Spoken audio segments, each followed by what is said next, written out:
চামড়া ব্যবসা নিয়ে কোনো সিন্ডিকেটকে বরদাস্ত করা হবে না বলে জানিয়েছেন র্যাবের লিগ্যাল অ্যান্ড মিডিয়া উইংয়ের পরিচালক কমান্ডার আরাফাত ইসলাম। শুক্রবার দুপুরে রাজধানীর গাবতলী কোরবানির পশুর হাটের নিরাপত্তা ব্যবস্থা পরিদর্শন শেষে সাংবাদিকদের প্রশ্নের জবাবে তিনি কথা বলেন। কমান্ডার আরাফাত বলেন, চামড়া মৌসুমি ব্যবসায়ীদের আমরা সতর্ক করতে চাই, চামড়া ব্যবসায় নিয়ে কোনো সিন্ডিকেটকে আমরা বরদাস্ত করব না। চামড়ার ব্যবসা নিয়ে যাতে কোনো এলাকার মধ্যে কোনো গোলমালের সৃষ্টি না হয় সেই ব্যাপারে আমাদের গোয়েন্দা কার্যক্রম চলবে। প্রিয়জনদের সঙ্গে ঈদের আনন্দ ভাগাভাগি করে নিতে রাজধানী ছাড়তে শুরু করছেন নগরবাসী। আজ সকাল থেকে প্রতিটি ট্রেনেই যথাসময়ে কমলাপুর রেল স্টেশনের থেকে গন্তব্যের উদ্দেশ্যে ছেড়ে যাচ্ছে। Kamalapur rail station manager Mohammad Masud Sarwar জানান, শুক্রবার দুটি ঈদ স্পেশাল সহ 43টি আন্তনগর ও লোকাল মেল কমিউটার মিলিয়ে 69টি ট্রেন যাত্রী বোঝাই করে গন্তব্যের উদ্দেশ্যে ছেড়ে যাবে। সব মিলিয়ে সারাদিনে অন্তত 1.5 লাখ মানুষ রেলপথে ঢাকা ছাড়বেন।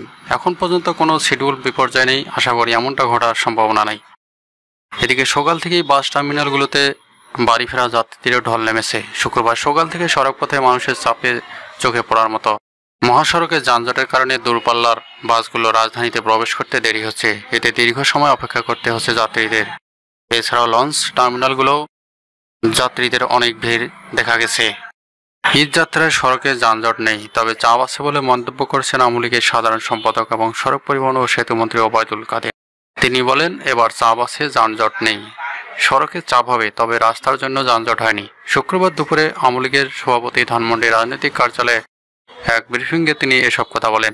সেতুমন্ত্রী বলেন, গত কয়েকটি বছর ঈদযাত্রা স্বস্তিকর হয়েছে, ফিরতি যাত্রা কয়েকটি দুর্ঘটনা হয়েছে। এবার আমরা আরও সতর্ক হয়েছি, এবার চাপ আছে, যানজট নেই। সড়কে চাপ হবে, তবে রাস্তার জন্য যানজট হয়নি। কোরবানি ঈদের সময় পশুর হাট চাপ সৃষ্টি করে। পশুবাহী গাড়ি পশুর হাট যত্রতত্র বসিয়ে জনদুর্ভোগ করবেন না।